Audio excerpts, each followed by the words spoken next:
irmãos, ovelhas e não ovelhas aí que têm acompanhado os meus vídeos. Eu quero agradecer antes de tudo por você dividir comigo do que a palavra de Deus tem nos falado. Mas eu queria hoje trabalhar uma situação, um comentário aí que fizeram, né?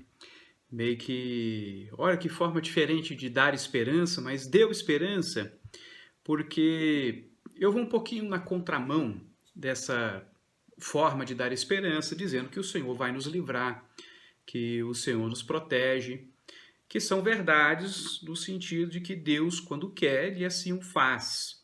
Mas Deus, como já tenho dito, não fez nenhum tipo de promessa nos garantindo que nenhuma doença vai nos abater ou que nenhum problema vai se sobrepor sobre nós, se sobrepor a nós. Também já abordei o fato de que nós não podemos pegar certas passagens em que Deus faz declarações e garantias ao povo de Israel e entender como sendo algo para nós.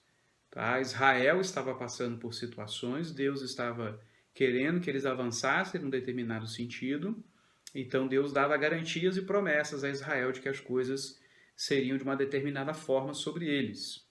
E isso ensina sobre um Deus protetor, sobre um Deus poderoso. Há vários ensinamentos sobre isso, mas o que nós não podemos dizer é que há aí o ensinamento de que Deus garante que o seu povo não vai morrer de doença, não vai ser pego por uma praga, e sendo que o próprio Deus muitas vezes manda a praga. E mais do que simplesmente querer então alimentar esse tipo de esperança, dizer, olha, tudo vai ficar bem, eu não sei se vai ficar bem. Eu não tenho como lhe dizer isso, tudo vai ficar bem. O que eu tenho para lhe mostrar são os meios bíblicos de se lidar com as coisas e qual é a esperança que a Bíblia nos ensina a ter. Primeiro, na semana passada, eu falei sobre essa esperança. Eu falei que, tendo uma mudança de mente, nós teremos uma forma diferente de encarar as circunstâncias, de entender as coisas, entender o nosso próprio papel, nossa própria vida, e aí nós vamos ser capazes de compreender qual seja a boa, agradável e perfeita vontade de Deus. Hoje eu queria corroborar com isso, acrescentando outro texto de Paulo, em 1 Coríntios capítulo 15, em que ele diz assim: ora, se é corrente pregar-se que Cristo ressuscitou dentre os mortos, como, pois, afirmam alguns dentre vós que não há ressurreição de mortos? E se não há ressurreição de mortos, então Cristo não ressuscitou. E se Cristo não ressuscitou, é vã a nossa pregação e vã a vossa fé. E somos tidos por falsas testemunhas de Deus, porque temos asseverado contra Deus que ele ressuscitou a Cristo, ao qual ele não ressuscitou. Se é certo que os mortos não ressuscitam. Porque se os mortos não ressuscitam, também Cristo não ressuscitou. E se Cristo não ressuscitou, é vã a vossa fé e ainda permaneceis nos vossos pecados. E ainda mais, os que dormiram em Cristo pereceram.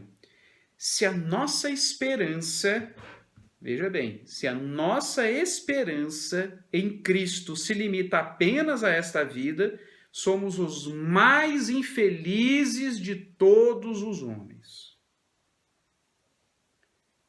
Então, meus irmãos, nós precisamos trabalhar a ideia de esperança nas promessas de Deus na perspectiva do Evangelho.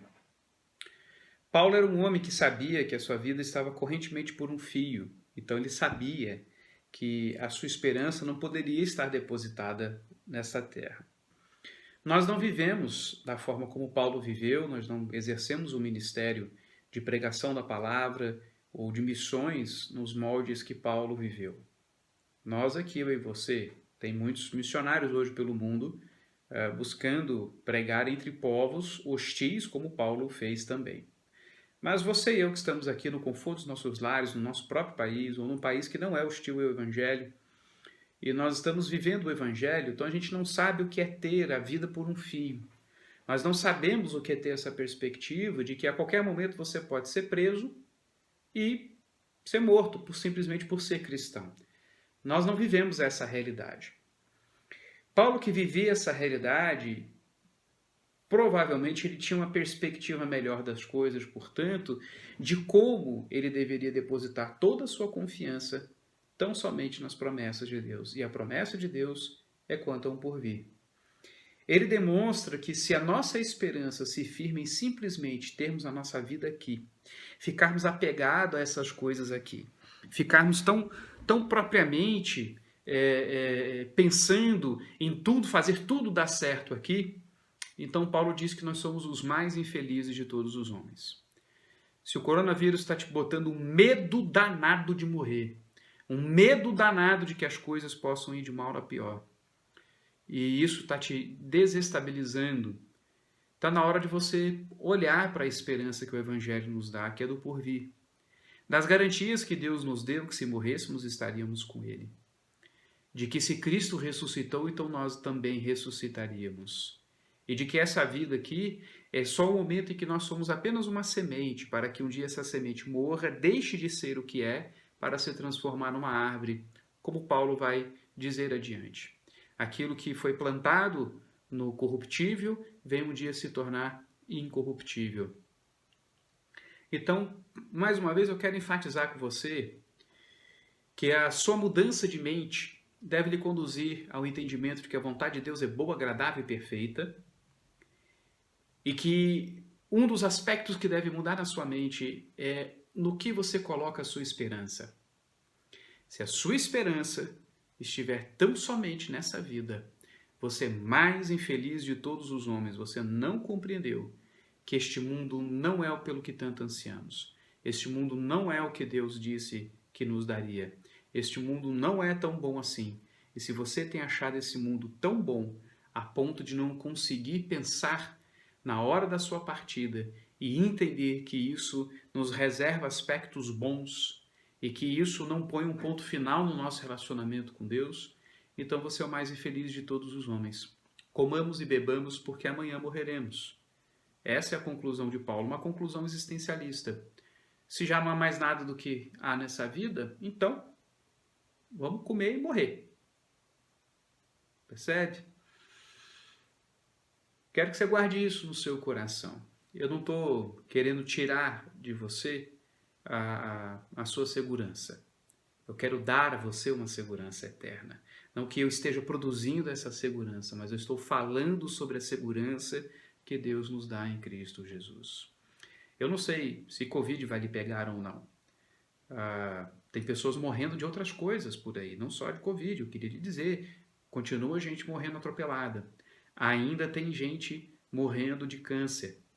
Ainda tem gente morrendo de tuberculose, morrendo de dengue, morrendo de tantas coisas.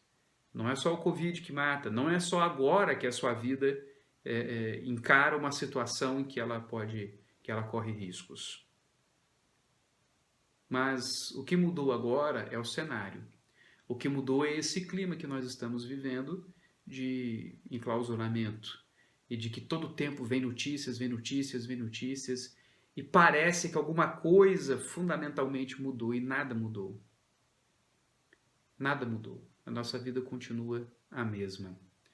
Mas o que também não mudou é a palavra de Deus. O que também não passou é a promessa de Deus. E o que não passou é a realidade. Que se você tem esperança, tão somente nessa vida, tão somente no aqui e agora, você é o mais infeliz de todos os homens. E eu queria te convidar a essa alegria indizível e cheia de glória, que é a salvação em Cristo Jesus. De modo que você possa experimentar a paz que excede todo o entendimento. Não porque tudo vai bem ou porque você está livre de qualquer problema, mas é porque estamos seguros nas mãos do Senhor, de onde ninguém nos arrebata. Deus abençoe, meu querido. Vamos orar?